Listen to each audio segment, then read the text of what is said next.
Three starters out, a secondary hanging by a thread, and a rookie who might flip the whole script. Chicago is about to face its toughest test of the season, and what's going on behind the scenes is going to blow your mind. A completely gutted linebacker core right when we need them the most. An all-pro star nobody knows if will suit up. And a wide receiver that has analysts saying things you never thought you'd hear about this team. This isn't just another Bears week. This is the moment that decides if we're real contenders or just another team with a pretty record. Stick around till the end, because what's coming next will leave you speechless.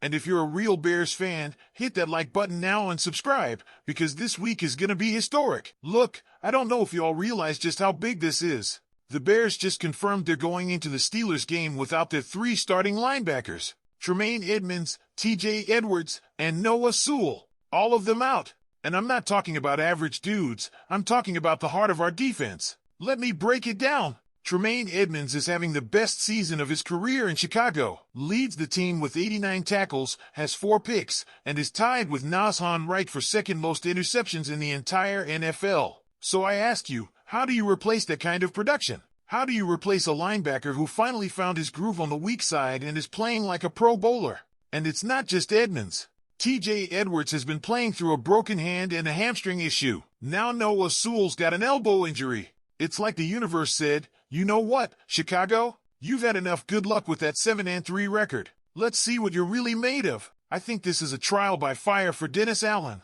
The defensive coordinator is going to have to dig deep into his bag of tricks because all he's got left is DeMarco Jackson and rookie Ruben Hippolyte at linebacker. Jackson knows Allen's system from New Orleans, sure, but Hippolyte has played just 50 total defensive snaps this season. 50! And now he's being asked to start against the Steelers. Here's what I'm telling you. Allen's going to have to run a TON of nickel and dime. Going to need 2 corners outside, 2 safeties, and use Kyler Gordon or C.J. Gardner-Johnson as the nickel defender. He's going to have to lean on the secondary like never before. And here's the wild part. This might be exactly what we need to find out if we're a real playoff team. Because look, any team can look good when they're healthy. Any team can win when all their starters are out there. But the great teams, the ones still playing in January and February, are the ones that find ways to win when everything's falling apart. When they've got rookies and backups out there. When they've got to trust the next man up. So I ask you, are these Bears that kind of team? Or are we going to fold the first time we hit real adversity? Because after the Steelers, it's Philly on Black Friday. Then it's Green Bay. The schedule doesn't get any easier. And we can't find a way to survive this game without our linebackers, then that 7-3 record means nothing. But here's the thing that's got me feeling hopeful. Allen is one of the best defensive minds in the league. The guy knows how to adjust. He knows how to put his players in position to succeed. And if anyone can make Jackson and Hippolyte look like vets for a day, it's him. Also, think about this. The Steelers don't even know if they're starting Aaron Rodgers or Mason Rudolph at quarterback. If it's Rudolph, that's a huge break for US. We can get more aggressive. We can blitz more. We can force mistakes. And with how we've been creating turnovers this season, that could be the difference between winning and losing. But let's not kid ourselves. This is massive. Losing your top 3 linebackers isn't something you just scheme your way out of. Other guys are going to have to step up. Kevin Byard's going to need to have his best game of the season. Tariq Stevenson's got to be flawless in coverage. Grady Jarrett's got to own the line of scrimmage. And I'm telling you this, if we win this game without Edmunds, Edwards, and Sewell, then I'll believe this team can do something special. Because that would be the ultimate proof that the culture Ben Johnson and Ryan Poles are building is the real deal. And if you thought the linebacker situation was bad, wait till you hear this. Jalen Johnson, our all-pro corner, the cornerstone of our secondary, his status for Sunday is unknown. Unknown. After being a full participant in Thursday's practice, Ben Johnson literally said, I don't know. We'll see. What does that even mean? How can a guy go full in practice and then the coach says he doesn't know if he's playing? Here's what it means. It means the Bears are being super cautious with Johnson.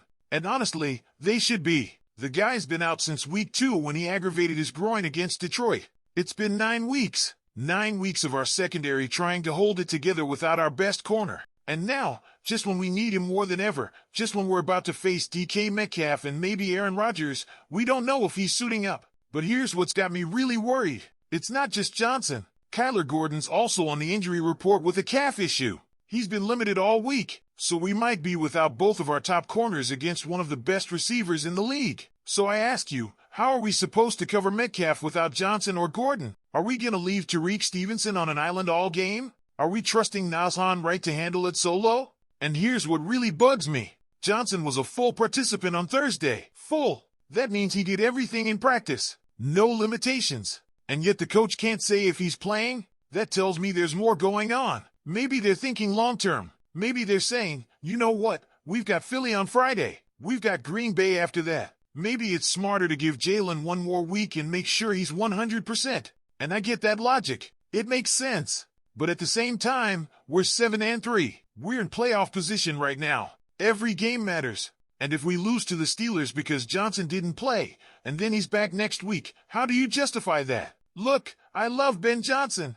I think he's done an amazing job this year. But this is one of those decisions that can define a season. If Johnson's healthy, if he can go, then he needs to play. Period. Now, if there's any risk of making the injury worse, if there's a chance we lose him for the rest of the season, then yeah, you sit him. But if it's just soreness, if he's not 100% but can still play, then I say you put him out there. Because here's the reality. Without Johnson and maybe without Gordon, our secondary is vulnerable. And the Steelers know it. Rodgers knows it. They're going to go after whoever we put out there. They're going to test our corners all game long. And if we don't have our best guys available, then we're asking Dennis Allen to pull off a miracle, to find a way to cover one of the league's best receivers with backups and creative schemes. I believe Allen can do it. I think he's good enough to find answers. But he shouldn't have to. Not when we've got an all-pro corner who practiced fully. And here's the other thing that worries me. If Johnson doesn't play, what message does that send to the locker room? Does it say to the other guys playing through injuries, giving it everything every week? Does it say some players get special treatment? That some guys can take their time while others have to get it out? I don't think that's the message Johnson wants to send. But it's something to think about. At the end of the day, I trust the coaches to make the right call. I trust that if Johnson doesn't play, it's because he truly can't. But I'm telling you this, if he's available and doesn't play, and we lose this game, there are going to be a lot of questions. Now here's where things get really wild. Here's the story that's got everybody talking. Luther Burden III, our second-round rookie wideout, might be better than anyone expected. And I don't mean just a little better. I mean possibly better than Rome Odunze. Yeah, you heard that right. Better than our number 9 overall pick. Clay Harbor, former NFL tight end, went on 670 The Score this week and said something that made my jaw drop. He said, I see Luther Burden as the receiver with the highest ceiling on this team. The highest ceiling. Not WR3. Not just a slot guy. The most potential of anyone on the roster.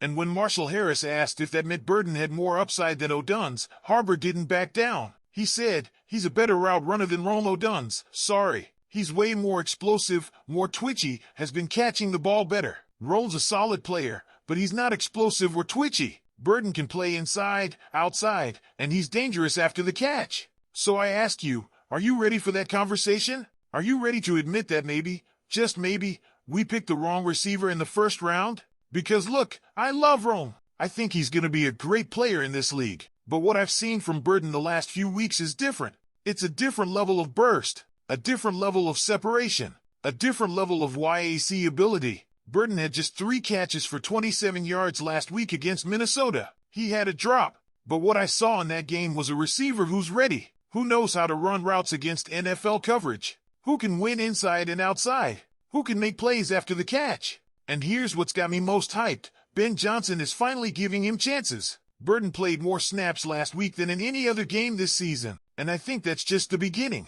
Because think about it, the Bears took Burden at pick 39 even though they already had DJ Moore, Rome Odunze, and Keenan Allen. Why do that? Why use a second-rounder on a wideout when you've already got 3 studs? Simple, because Burden was too good to pass up. Because they knew this kid had something special. Something you can't coach.